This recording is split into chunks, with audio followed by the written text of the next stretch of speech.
So this is Chris Morrow. I'm at Comic-Con at home. I'm actually at the Tin Fish right now, and I'm talking to the panel for PaperFilms and the moderator, Londyn Jackson. Hi. Hi, how are you doing? Good. Where's your home?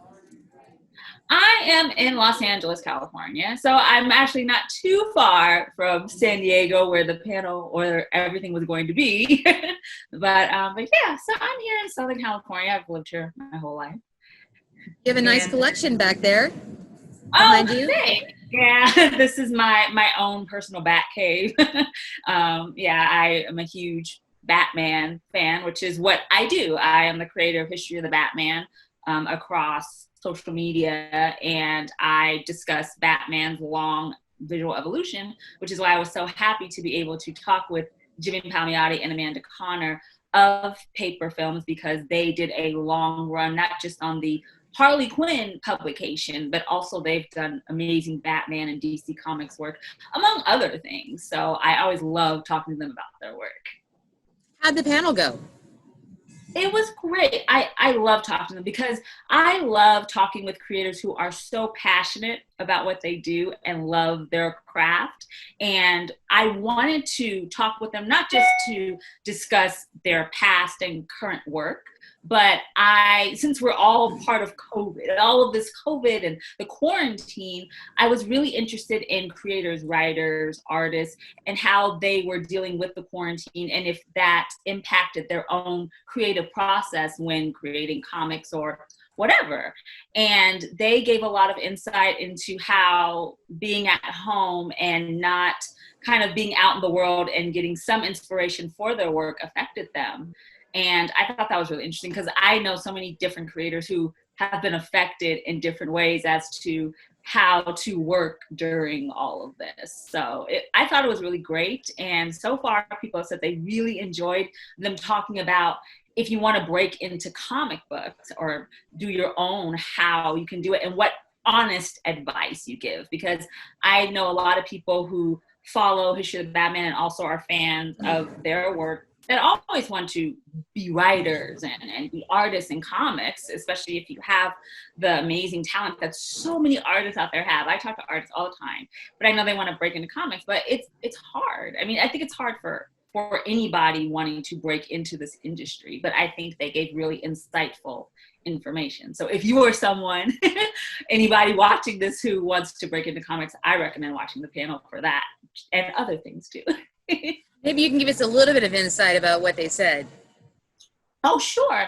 I think the biggest thing that I took away from talking with Jimmy and Amanda is having the patience for going into the industry, because I think that people who want to start, they may think, oh, I just have to work at it just for a little bit of time and then I'll get discovered and I'll blow up. But it's such a long process. And I think that's for any artist, any creator. It's a long process to not only hone your own craft and skill, but you have to shop your work around. They said if you go to conventions or know artists or things like that, to share your portfolio with them and to get advice and insight from people who are already creating comics. And one thing that I really took away was Jimmy said that you should every day, if you want to be a writer, for instance, you should write something every day, even if it's just you waking up in the morning and you writing down what you dreamed about or what your thoughts are or anything, just so you can get a feel for not only your own writing, but just to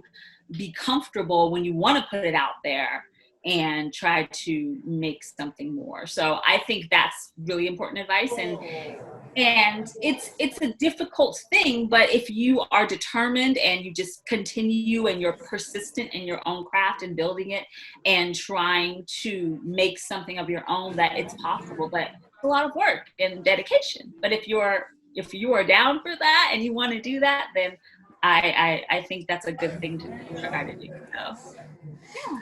Do you have anything personal to share that they talked about in the panel?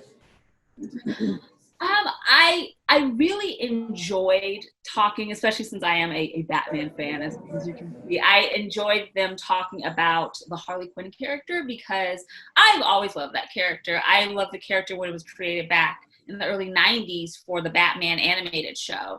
And the fact that they reinvented Harley to not just be the Joker's girlfriend and sidekick. She has her own world and mythology, and she's her own person. And she doesn't have to be attached to the Batman villain that she was technically created to be surrounded with. They made her her own villain, her own character within the DC universe. And that Harley, you see it in Margot Robbie's Harley Quinn for Suicide Squad and Birds of Prey, which Birds of Prey came out earlier this year. Their Harley inspired that. And because I am such a fan of the Batman mythology, the fact that they were able to do Harley and also other female characters, strong female characters such as Power Girl, and they take them and make them their own person and not just, you know, the fighting scenes and just being kind of, it gives them more personality, it gives them more depth. And I always appreciate reading characters that I am very fond of in a way that I can learn more about them. And so I always appreciate their work. Their work is amazing. Well, last question. Show me your favorite toy behind you. Oh, let's see. Oh, my favorite is an Amanda Connor Batman statue. It's right here. I hope I don't knock it down. But she designed this Batman, and it's a Batman black and white. They're my favorite toy line collectibles. And yes, I love her work. I especially love the cape, how it's flowing. I love it so much. But yes, this is definitely one of my favorites. And then I also have a Killing Joke Joker back there, if you can see it. But yes, I love everything that I showcase. Like, I never have anything in my background that I'm like, I don't really love it. I love all of it. But yes, if you are a fan of this design of Batman, check out all of Amanda Connor's work. She's outstanding. That's awesome. Well, thank you for your time. This is Chris Morrow, remotely connected from Tin Fish. Bye. Bye.